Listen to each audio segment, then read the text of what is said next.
Hello, folks, and welcome back to the Deep Dive. So glad y'all could join us again today. We know you're the kind of person, right here in Overton County maybe, who likes to get straight to the good stuff, the real knowledge, without wading through everything. And well, that's what we aim to do here. We take a whole mix of sources, articles, research, our own notes, and boil them down for you. It's about finding those key insights, making complex things feel clear and relatable, like your shortcut to being truly informed. Today, we're doing a deep dive that's a little different. We're journeying into the world of tarot. But hold on, this ain't your grandma's fortune-telling session. We're looking at the hidden wisdom, the practical side of these old cards, especially how your own intuition, that gut feeling, can unlock some deep understanding for everyday life, right here. Like finding a quiet spot down by Standing Stone State Park to just think. That's exactly right. And the sources we looked at, they offer some really fresh ways to see these cards. It's less about rigid rules and more about uncovering, surprising insights, maybe challenging how you thought about them before, like finding a hidden spring you didn't know was there. The focus really is on the pictures, the imagery, and what just kind of jumps out at you. Okay, let's unpack that then, Yeah. that core idea. Because the very first principle these sources hammer home is, well, it's a bit of a game changer. Intuition first. The guide really insists you got to trust whatever jumps out at you first from the card. That image, that feeling, it says you give that priority, even over the traditional book meanings. If a color or some tiny detail just grabs you, that's where you start. Yeah, and there's this one story, an anecdote that really makes the point clear. The narrator, early on, was reading for this lady, right? And she wanted to figure out how to make more money. But the reader, they kept noticing the hair on the cards, just kept drawing their eye. Seemed kind of odd, maybe. But they stuck with it, that intuitive nudge. And then afterward, the client says, well, I've been thinking about becoming a hairdresser. Wow. So that really cemented it for them, the Yeah. power of just those spontaneous visual things, the feelings that pop up. Oh. So it's not about memorizing a dictionary of symbols. It's more like the cards are a mirror. Yeah. Reflecting what you specifically need to see right then. It really drives home that idea that there are just, a million ways to read any single card. It's all personal. Exactly. That personalized approach is key. Yeah. And kind of guiding us through the big picture is what's called the Fool's Journey. That's the story arc for the Major Arcana, those big archetype cards. From the Fool, card 0, all the way to the World. It's like a cycle of growth, experience, lessons learned, then maybe starting over again. Each card is a major life lesson or figure we run into. Okay, now here's where it gets really interesting, I think. Tell us about some of those surprising details, those overlooked bits in the Major Arcana the sources pointed out, starting with the Fool. Right. The Fool, card 0, looks like a beginner, maybe naive, but the imagery, it tells a deeper story. Take his tattered sleeves. The source we read suggests this means he's been on this journey before, he's got experience under his belt, even if you don't look it, he's ready. Ah, so he's not totally clueless then. Not at all. And that tiny little sack he carries, it says he's more capable than he realizes. Got everything he needs, packed light. I like that. Inner capability mattering more than how things look on the outside. That's a good lesson right there. For sure. And then look at the feather in his cap. That's a symbol of knowledge, even expertise. Suggests the Fool should have more confidence than he does. He knows things. He just needs to own it. Exactly. And finally, those big ice-capped mountains way off in the distance, they can mean hesitation, feeling kind of frozen at the start, Yeah. urging him to take the leap. So, see, the Fool ain't really foolish. He's surprisingly ready, capable, just needs that nudge of self-belief. Reminds us we often have what it takes for that new thing, maybe that new business on Main Street, eh? Good point. Okay, what about the Magician? The Magician, yeah. Card number 1. The source highlighted the snake around his waist, making that Ouroboros shape, the snake eating its tail. That points to reinvention, needing to maybe try a different approach, not just brute force. And the whole card really screams manifestation, but specifically manifestation through joy. See the garden looming in front of him, that's about focusing on joy, happiness, things that make him feel good, to really powerfully manifest stuff. Not just willing it, but feeling good while doing it. I like that. Manifesting through joy. Now, the High Priestess always seems mysterious, intuitive. How does she tap into that unlimited potential the sources mentioned? Good question. Her crown is a big clue. It symbolizes being able to see the beginning, middle, and end of every situation. So manifestation through really deep visualization, seeing the whole path. Seeing it all unfold. Right. And that unlimited potential part. Look how there's no roof overhead in most decks. That literally signifies no limits. The idea is she kind of shuts out the world, goes deep inside to focus purely on her intuition, to learn the secrets she needs. Deep focus, deep listening. Okay. And the Empress and the Emperor, they always feel like a pair. What did the sources say about them, their connection? Oh, absolutely connected. Big time. The Empress, she often has this waterfall behind her. Our source reads that as chaotic force. Oh, She knows yeah. chaos is always there, yeah. But she chooses to focus on abundance, creation, the good stuff growing, and her scepter. That's about working smarter, not harder. Effortless growth. Okay, she's got the abundant side. Right. Then the Emperor, notice the water flowing from his throne area towards the Empress in many decks. That symbolizes him giving her energy, or life. It's that beautiful balance between the masculine drive and the feminine nurturing energy. The balance. Exactly. And check out his armor underneath his cloak. That tells us he's ready to go at a moment's notice, prepared to act fast on opportunities.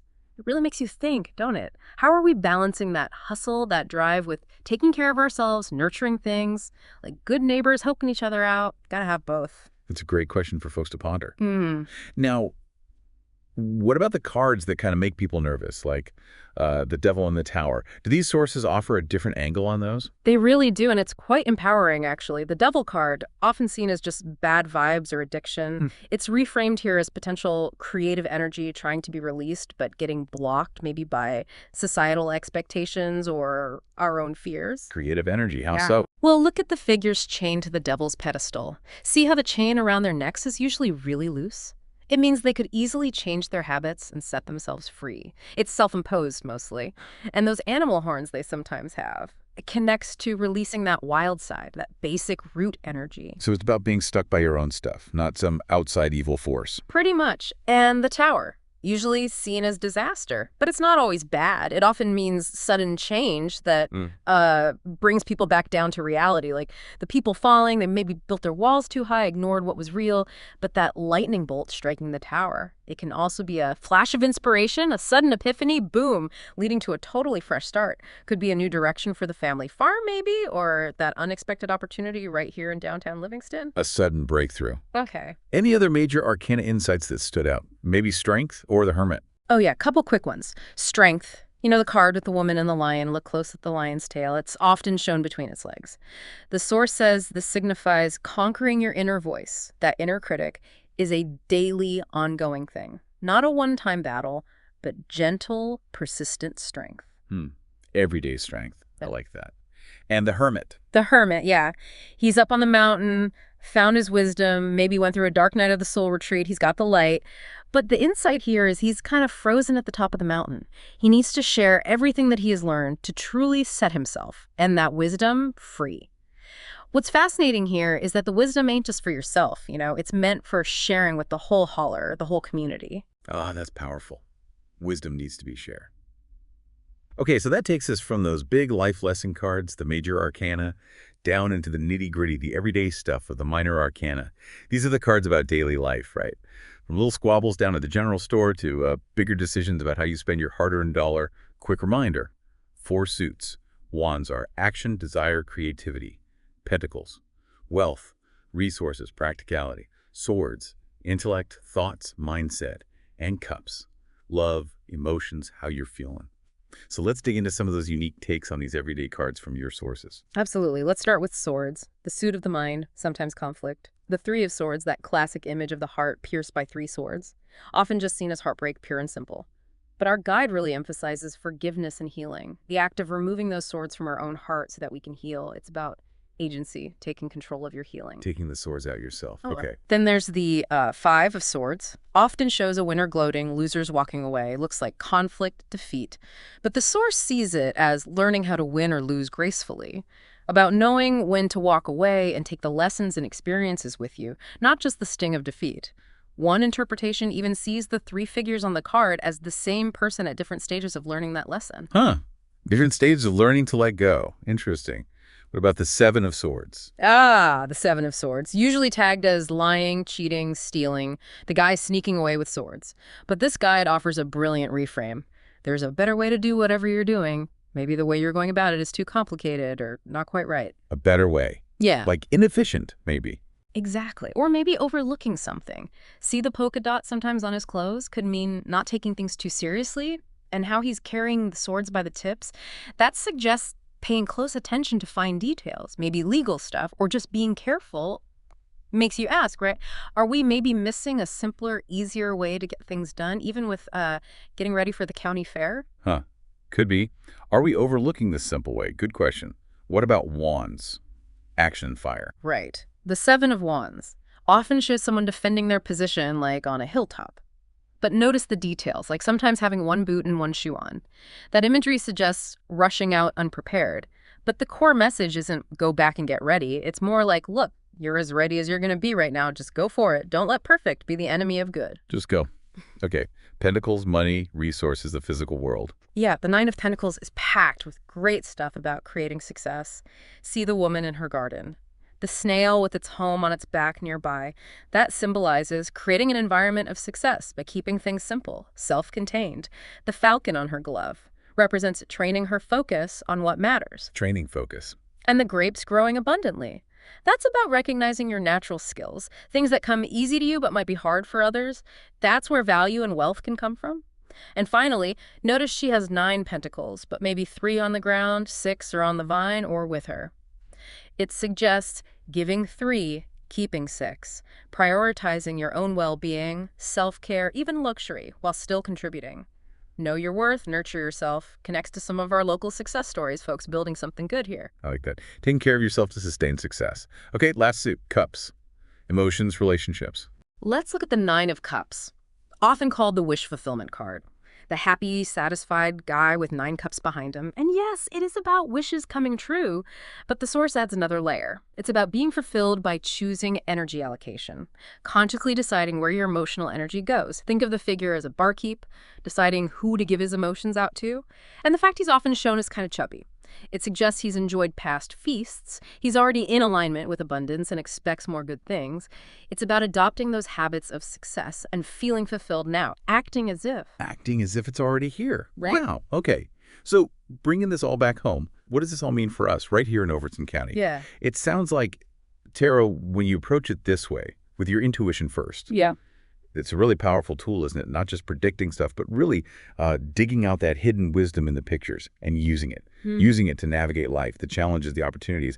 Kind of like figuring out the best back roads around Monterey. Couldn't have said it better. If you connect it to the bigger picture, yeah, it's about finding clarity, finding purpose in just the everyday things. It's about seeing the extraordinary hiding in the ordinary, maybe, like that glint of sunlight off the Cumberland Plateau on a clear morning, using these old symbols to understand our own journeys, our own cycles of growth and change right here, right now. Well, friends, we truly hope this deep dive has sparked something in your spirit, maybe giving y'all a fresh way to look at your own journey. If you heard a nugget of wisdom in here or had one of those aha moments that felt like finding pure gold, goodness, we'd be truly honored if you'd share that with us. Now, don't just listen, friend. Lean in. Take what you heard today and just sit with it for a bit, like a warm cup of coffee on a cool Tennessee morning. Ask yourself, what intuition is stirring deep down in my soul right now? What old paths am I maybe clinging to? And what new horizons might be calling me, just beyond these beautiful hills we call home? Then, if you feel like it, tell us. Tell us what truth jumped out at you first in your own life after hearing this deep dive. We'd love to hear it. And while you're mulling all that over, please, if you would, like, comment, and subscribe to The Deep Dive. It really does help us keep bringing these kinds of conversations to you, right here in Overton County and beyond.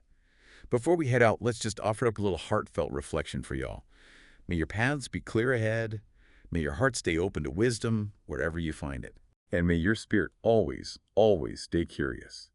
May you find strength in the quiet moments, find clarity when challenges rise up, and find deep joy in every single step of your journey.